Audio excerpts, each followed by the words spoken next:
Writing biography is a strange thing to do. It's a journey into the foreign territory of somebody else's life.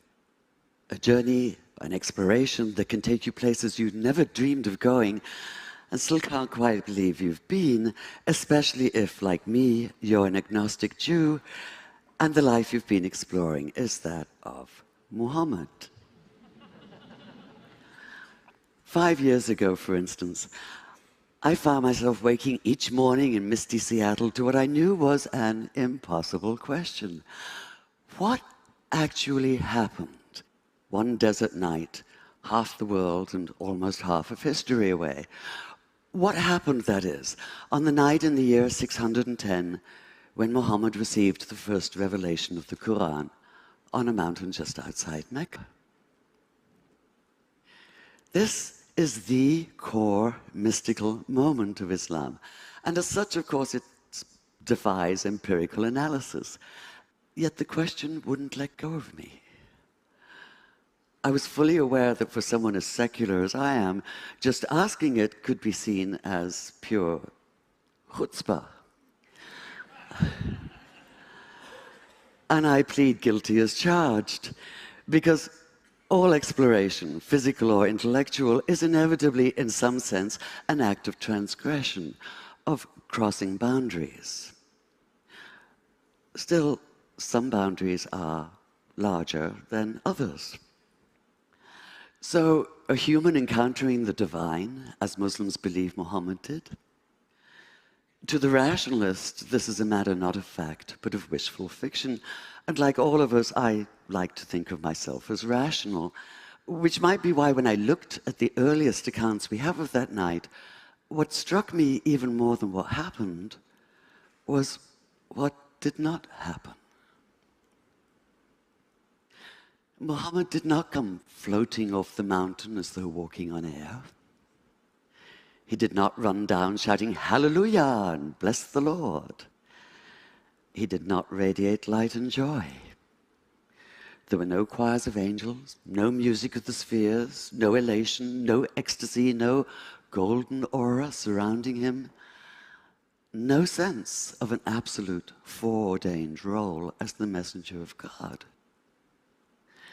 That is, he did none of the things that might make it easy to cry foul, to put down the whole story as a pious fable. Quite the contrary. In his own reported words, he was convinced at first that what had happened couldn't have been real. At best, he thought it had to have been a hallucination, a trick of the eye or the ear perhaps, or his own mind working against him. At worst, possession, and he'd been seized by an evil jinn, a spirit out to deceive him, even to crush the life out of him. In fact, he was so sure that he could only be Majnun, possessed by a jinn, that when he found himself still alive, his first impulse was to finish the job himself, to leap off the highest cliff and escape the terror of what he'd experienced by putting an end to all experience. So the man who fled down the mountain that night trembled not with joy, but with a stark, primordial fear. He was overwhelmed not with conviction, but by doubt. And that panicked disorientation, that sundering of everything familiar, that daunting awareness of something beyond human comprehension, can only be called a terrible awe. This might be somewhat difficult to grasp now that we use the word awesome to describe a new app or a viral video. With the exception, perhaps, of a massive earthquake, we're protected from real awe. We close the doors and hunker down, convinced that we're in control, or at least hoping for control. We do our best to ignore the fact that we don't always have it, and that not everything can be explained. Yet, whether you're a rationalist or a mystic, whether you think the words Muhammad heard that night came from inside himself or from outside, what's clear is that he did experience them, and that he did so with a force that would shatter his sense of himself and his world, and transform this otherwise modest man into a radical advocate for social and economic justice. Fear was the only sane response, the only human response. Too human for some, like conservative Muslim theologians who maintain that the account of his wanting to kill himself shouldn't even be mentioned, despite the fact that it's in the earliest Islamic biographies. They insist that he never doubted for even a single moment, let alone despair. Demanding perfection, they refuse to tolerate human imperfection. Yet what exactly is imperfect about doubt? As I read those early accounts, I realized it was precisely Muhammad's doubt that brought him alive for me, that allowed me to begin to see him in full, to accord him the integrity of reality. And the more I thought about it, the more it made sense that he doubted, because doubt is essential to faith. If this seems a startling idea at first, consider that doubt, as Graham Greene once put it, is the heart of the matter.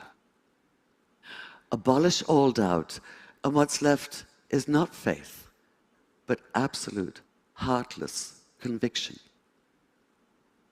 You're certain that you possess the truth, inevitably offered with an implied uppercase T, and this certainty quickly devolves into dogmatism and righteousness, by which I mean a demonstrative, overweening pride in being so very right.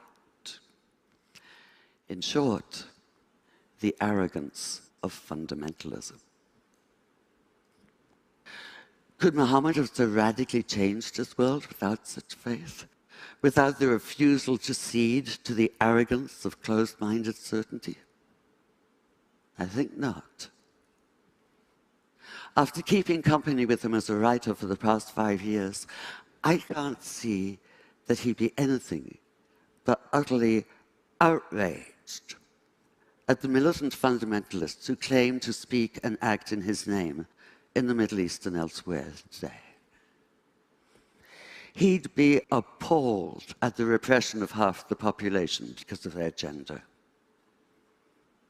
He'd be torn apart by the bitter divisiveness of sectarianism. He'd call out terrorism for what it is, not only criminal, but an obscene travesty of everything he believed in and struggled for. He'd say what the Quran says: anyone who takes the life of all humanity.